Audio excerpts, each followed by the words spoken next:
생활환경사업본부 기업지원팀을 맡고 있는 이윤재라고 합니다. 예, 마스크 제조 품질 관리 필요성과 관련된 내용을 좀 설명드릴 거고요. 이 부분에 대해서는 이제 뭐 간단하게 좀 설명을 드리면, 기업이 생존하고 그리고 발전하려면 최소한 두 가지가 충족돼야 된다고 생각을 합니다. 첫 번째는 제품을 해외로 수출을 해야 된다고 생각을 하고요. 두 번째는 기업의 품질 경영 시스템이 체계적으로 돌아가야 된다고 생각을 하고 있습니다. 역사적으로 증명됐다고 생각을 합니다. 18세기 후반 산업혁명 이후 제품의 공급이 수요를 초과한 이 시기부터 제품은 국내에서만 판매를 하면 안 되는 거였습니다. 그렇기 때문에 제국주의에 있는 국가들이 해외로 뻗어나갔고요. 두 번째로 2차 세계대전 이후에 에드워드 데밍이 일본에 들어가서 활약했을 때, 뭐 품질 관리의 대가시죠. 에드워드 데밍. 아마 대부분 아실 겁니다. 제품의 퀄리티가 좋아야 되고 기업을 움직이는 경영 시스템의 퀄리티가 좋지 않으면 결국엔 기업은 생존할 수 없다라는 부분을 증명해 주신 분이시죠. 예.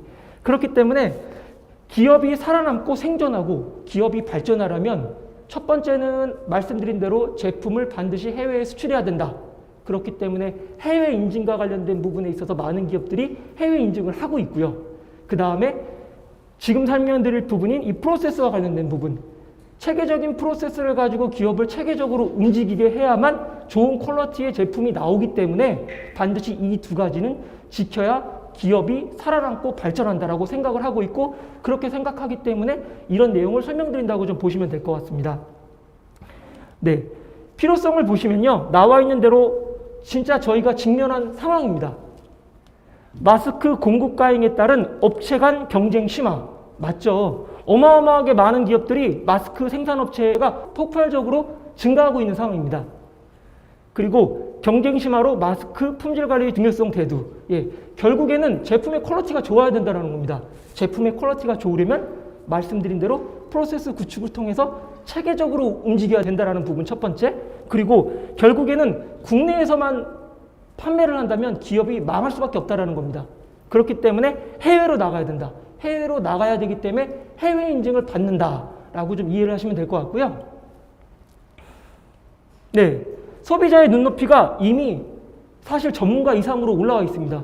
구글, 네이버 다음 검색하면 정말 많은 정보가 많다 보니까 정말 저 제품 환경 규제와 관련돼서 전문가라고 생각하지만 가끔 뭐 유명한 네이버의 카페나 아니면 뭐 맘카페 같은 데 들어가 보면요, 과연 진짜 이거는 전문가가 아니면 답변할 수 없는 이런 부분들을 막 답변하고 계시더라고요. 이미 소비자의 눈은 여기까지 올라와 있기 때문에 상당히 이런 부분들에 대해서 품질 관리를 통해서 상당히 잘 관리를 하셔야 된다는 겁니다. 인플루언서가 돈을 받고선 홍보를 할 수도 있을지 모르겠지만 인플루언서나 아니면 다른 소비자들이 그 제품을 써보고 그 제품에 대한 리뷰를 카페나 이런 데 남김으로써 바이럴 마케팅이 될 수도 있고, 이런 부분 때문에 그 제품의 품질이 상당히 좋아야 된다라는 부분 말씀드리고 싶고요. 저도 이제 소비자 입장이다 보니까 가끔 이제 그 카페나 이런 걸 많이 봅니다. 제품을 구매할 때. 사실 몇 년 전까지만 해도 그냥 대기업의 제품을 그냥 구매해버리고 말았거든요. 대기업의 제품을 구매하고 말았는데, 최근에는 어떠냐면 제품을 구매를 하기 전에 네이버나 구글에 들어가서 제품과 관련된 그 이제 사업장을 보게 됩니다. 제가 아주 인상 깊었던 기업 중에 한 군데가 그 제품의 전 공정을, 물론 이제 뭐 동영상을 찍으니까 상당히 뭐 관리를 잘하고 찍으셨겠죠. 근데 전 공정을 전체적으로 우리 제품에 문제가 없고 품질이 좋고 유해 물질이 없다라는 부분을 강조하고 싶으셔서 그랬던 것 같은데, 그런 그 생산되는 라인들 전체를 다 동영상으로 찍어서 구간별로 나눠가지고 올린 기업이 있더라고요. 그래서 저도 그런 제품을 구매를 한 적이 있다라는 겁니다. 이미 소비자들은 정보가 많다 보니까 복싱 경기를 보는데 뭐 파키아오나 메이웨더 경기를 보는 이런 분들인 겁니다. 이런 분들이다 보니까 제품의 품질이 좋지 않으면 결국에는 기업이 살아남기가 어렵다라는 부분 계속 강조하고 싶고요. 여기 나와 있는 대로 많은 다른 분야도 마찬가지입니다. 선도 대응을 하기 위해서는 관리 체계를 구축해서 체계적으로 돌아가게 만들고, 외부에서 우리 회사를 봤을 때 체계적으로 돌아가는 모습을 반드시 보여야 한다. 이런 부분 있고요. 그리고 여기는 식약처만 나와 있지만 다른 분야도 마찬가지입니다. 환경부에서는 예를 들어 전기전자, 자동차 같은 경우에는요, 어떻게 하고 있냐면 정말 작은 기업들도 많거든요. 많은데 자원순환법에 해당이 되면 그 기업이 우선 유해 물질에 대한 부분에 있어서 자가선언을 했는지를 확인하고요. 그 다음에 그 기업에 방문을 합니다. 공문을 보내고 방문을 해서 프로세스가 제대로 갖춰져 있는지, 거기에 따라 행위를 하고 있는지, 관련된 기록물, 이제 이름은 바뀌었지만 문서화된 정보의 보유와 관련된 부분들을 가지고 있는지를 확인을 합니다.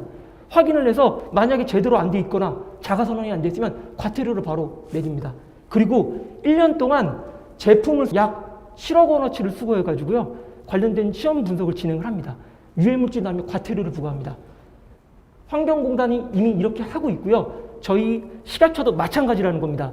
정기 수시 감시로 인해서 리스크 관리가 필요하기 때문에 결국엔 프로세스를 구축해서 체계적으로 하는 것이 합리적이다, 돈이 덜 든다라고 표현을 하고 싶습니다.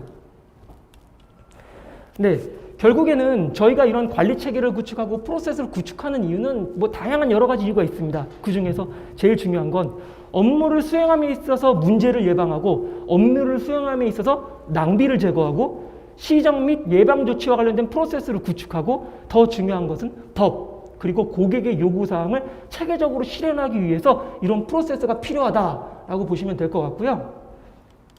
그 다음에 프로세스가 뭐냐? 뒤에 나와 있는 이 삼각형입니다. 예를 들어서 저희 회사에 가면 매뉴얼이 있을 겁니다. 원칙, 방침이 나와 있는 절차서, 프로시저라고 하죠. 책임과 권한이 나와 있고 업무 처리 절차가 나와 있는, 그리고 지침서라고 하죠. 인스트럭션이라고 표현을 하고요. 구체적인 업무 수행 방법이 나와 있는 이런 것들이 필요하다. 마스크와 관련된 법규, 그 다음에 고객 요구사항을 대응하기 위한 이런 게 필요하다. 이런 거는 저희 회사에 어디 있냐? 아마 품질부서가 있다면 품질부서 뒤편에 꽂혀 있을 확률이 상당히 높습니다. 실제로 제가 많은 기업을 가보면 이런 것들을 잘 활용해서 업무를 수행하는 분들이 계시고요. 안 그런 기업들도 있습니다. 우리 바로 전에 이제 발표를 했던 에버그린 같은 경우에 상당한 수준의 기업이라고 보시면 될 것 같고, 제가 갔던 정말 많은 100개가 넘는 마스크 업체를 가보면 사실 저 정도까지는 아닙니다, 사실. 아닌데 이제 그래도 가보면 또 레벨이 하이, 미디엄, 로우로 나눠진다고 생각을 하는데요. 지금 많은 기업들이 이 프로세스를 구축해서 체계적으로 하려고 대응을 하고 있다라고 이해를 하시면 될 것 같습니다.